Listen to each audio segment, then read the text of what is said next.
Star cineplex দেশের প্রথম অত্যাধুনিক সিনেমা প্রতিষ্ঠান। প্রতিষ্ঠার বয়স ২০ বছর। বর্তমানে ৫৫টি করে শো প্রদর্শন করে প্রেক্ষাগৃহটি। এবার ঈদে প্রতিষ্ঠানটি তুফান সিনেমার ৪৮টি শো চালাচ্ছে। গতকাল ৪৭টি এবং আজকে ৪৮টি শো চলবে বলে জানা গেছে।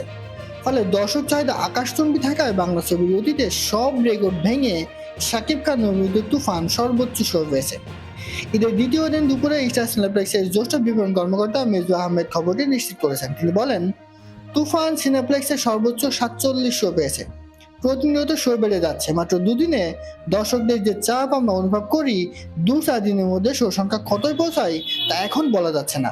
এর আগে কোনো বাংলা সিনেমা এত শো পায়নি। জানা যায়, সিনেপ্লেক্সে দিনে সর্বোচ্চ ৫২টি শো চলেছিল স্পাইডারম্যানের।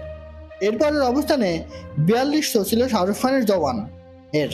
বাংলা সিনেমার মধ্যে পরাণের শো ছিল ৩২টি, সুরঙ্গ ৩১টি, হাওয়া ২৬টি, প্রিয়তমা ২১টি করে শো চলেছিল।